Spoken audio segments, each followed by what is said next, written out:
절대로 비사업용 토지는 절대 혼자 스스로 판단하시면 안 돼요. 이건 세무사도 어려워하는 부분이라서 모르겠어요. 많은 세무사님들도 이걸 과연 하실 수 있을까요?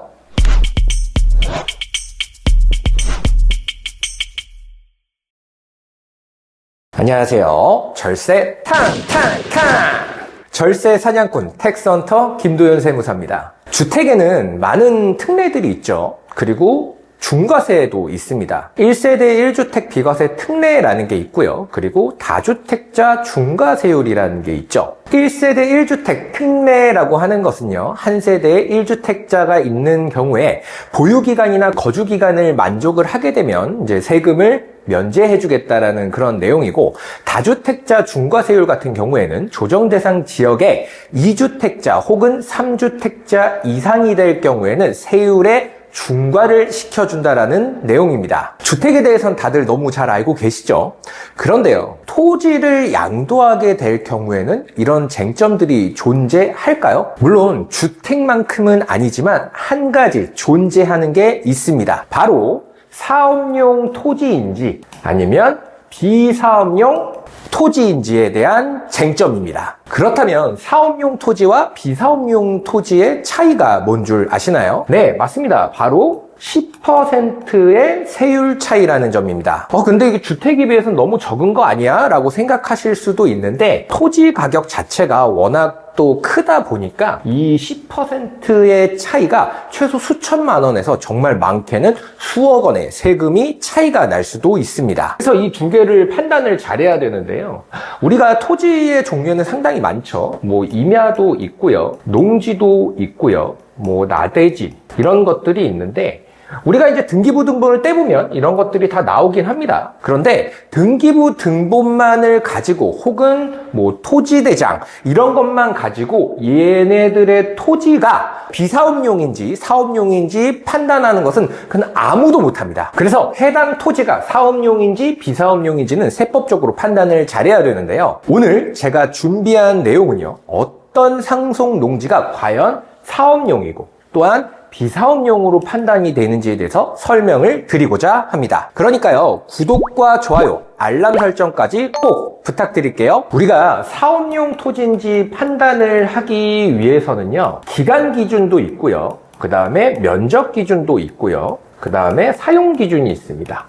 요 세 개를 적용해서 판단을 하려면요, 그 사람이 그 토지를 어떻게 사용을 해왔는지 그러한 세세한 부분을 다 판단을 해야 돼요. 그래서 오늘은 제가 이 부분을 말씀을 드리는 게 아니라 어떠한 상속 농지면 무조건적으로 사업용 토지로 판단되는 경우가 있거든요. 바로 그 부분을 중점적으로 말씀을 드릴게요. 제가 이 경우를 설명드리고 싶은데 이게 유튜브가 보통 한 7, 8분 정도 걸리거든요. 그 안에 절대로 설명을 할 수가 없습니다. 그리고 저희도 이제 비사업용 토지인지 사업용 토지인지에 대해서 배워야 되니까 강의 같은 것을 저희도 이제 참관하러 가거든요. 그거를 가르쳐 주시는 전문적인 세무사님도 절대 하루 안에 하루를 다 쓰더라도 이거에 대해서 설명을 하기란 정말 불가능해요. 만약에 본인이 상속받은 농지가 무조건적으로 이제 사업용 토지로 의제되지 않는다, 그렇다면 저한테 상담 신청해 주세요. 그러면 제가 자세하게 알려드리도록 하겠습니다. 아시겠죠? 자, 그렇다면 과연 어떤 상속 농지가 무조건적으로 사업용 토지가 되는지 한번 보도록 하겠습니다. 2006년 12월 31일 이전에 농지를 상속받았다라고 하는 경우에는요, 전 지역이고요,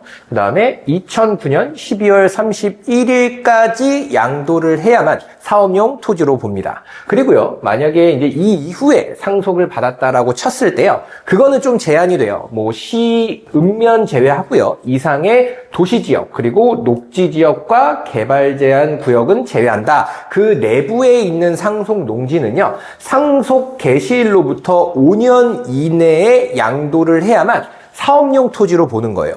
요 두 개는요, 만약에 이 기한을 지키지 않게 되는 경우에는 그 뒤에 양도를 하게 되면 무조건 비사업용으로 봅니다.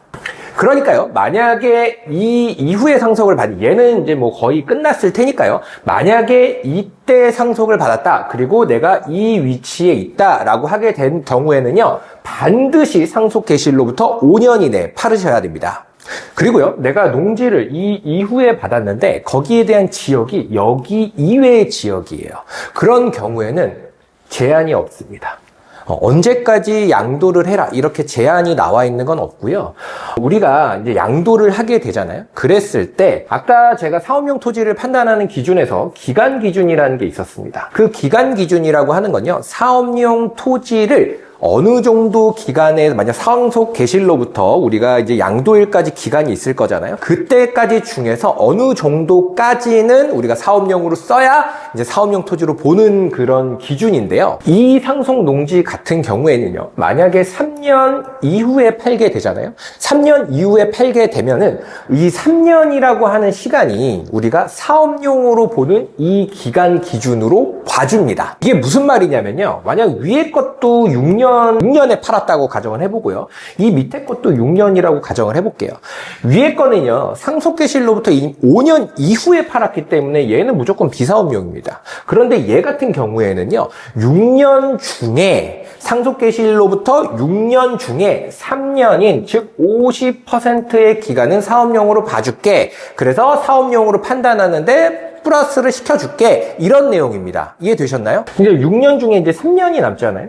이 3년 중에 제촌, 작용, 이 실제적으로 제촌이나 작용한 시간이랑 이 3년이랑 더해서 사업용 기간을 판단해. 이런 내용입니다. 어떠셨어요? 비사업용 토지. 너무 어렵죠? 저도 공부를 해도 비사업용 토지는 진짜 매번 어려운 것 같아요. 진짜 세무사도 이렇게 어려운데 납세자들은 얼마나 더 어렵겠습니까? 여러분들 절대로 비사업용 토지는 절대 혼자 스스로 판단하시면 안 돼요. 이건 세무사도 어려워하는 부분이라서 이거는 여러분들이 할 수 있는 수준이 아니에요. 그러니까 꼭 세무사님한테 가서 판단해달라고 말씀을 하셔야 됩니다. 근데 모르겠어요. 많은 세무사님들도 이걸 과연 하실 수 있을까요? 오늘 제가 준비한 내용은 여기까지고요. 대한민국의 모든 납세자가 억울하게 세금을 뺏기지 않는 그날까지 저 텍스헌터 김도연 세무사는요, 늘 연구하고 탐구하고 공부하도록 하겠습니다. 감사합니다. 여러분들 이쯤 되면 제가 무슨 말씀을 할지 아시죠? 구독과 좋아요, 알람 설정까지 한번 부탁드릴게요. 그럼 다음 영상에서 뵙겠습니다.